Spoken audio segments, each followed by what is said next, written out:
Hey everyone, it's Kim Crumpus. It has been a while since I've made a trading video, and I thought, you know what? It's time to do one. Time to get out of my comfort zone and get a video out to everyone that hopefully helps you.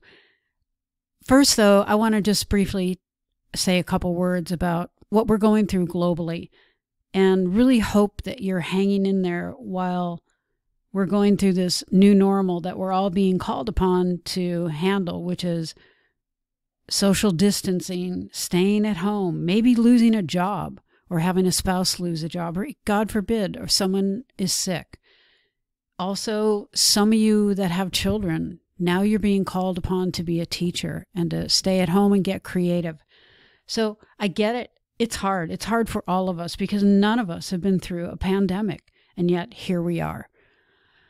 I hope that this video finds you in good health and good spirits. And if not, maybe I can bring a little bit of good joy to your day. So let's go ahead and get out to the charts because I do want to talk about the two most important trades today.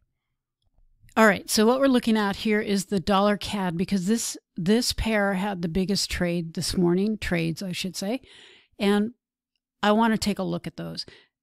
The first thing is, during the London session, during the lead up to the London session, price action was ranging, and you can see for several hours it ranged and then had this big beautiful break that held and put in this gorgeous clear directional move. And if you measure from the outside of the break up to here, it moved about 58, 60 pips.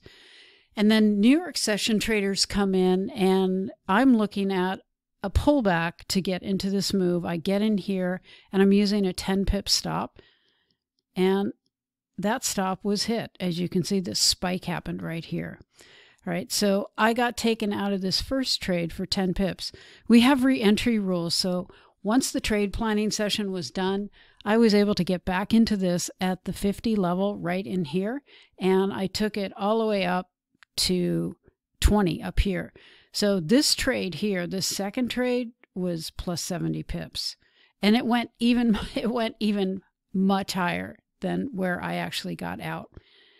But I felt really good about getting 70 pips. That wiped out this loss completely and left me with a net of 60 pips. What happened next was really the biggest move on this pair of the day, and it was this candle right here. Once price blew up to this high right here, which was, let's see, what was the high on this candle? The high was 48.8, so almost 50. It almost made it up to the 50. It started turning, and at this point where this red line is, it's what we call a change of direction.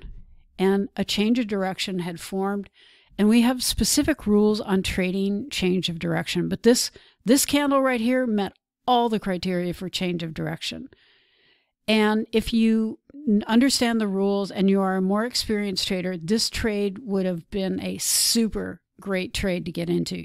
You can see you would have shorted here as soon as you got the pullback signal on this one candle, and you would have to enter on the actual change of direction candle. And this candle, if you just measure from, I'm not going to measure from up here because that isn't where you'd get in. You'd get in once it was confirmed. It dropped about 90 pips. And then there was a big pullback. So presumably, if you were trading this and using a protective stop, maybe that was hit. But if you weren't for some reason, this move kept going. So if we measure from here all the way down, price moved 207 pips. And as a patty trader, you could have grabbed at least a big chunk of this. All right, it's not about calling the top because that's not how we trade. We actually trade, we're trend traders. All right, so two great trades today. I took a stop loss and then a beautiful trade for 70 pips. I consider that a big win, followed by this next setup that I didn't grab. I was trying to close out my month today and make sure that I had profits on the books, and I really wanted to hold on to my profits after this trade. All right, so hope that helps you, and knowing that there are trading methods out there in which you can capture these big counter moves. They don't come as often. We haven't seen a change of direction in so long. I can't even remember the last time, but they do happen. And when they do happen, if you're prepared, if you have a methodology for trading them, you will know exactly what to do. All right. That's it for now. I hope this helps you and gives you some insight into how we trade. It's all price action based. There are never any indicators. We don't believe in using them. We use price only. All right. Have a great day, and I will talk to you soon.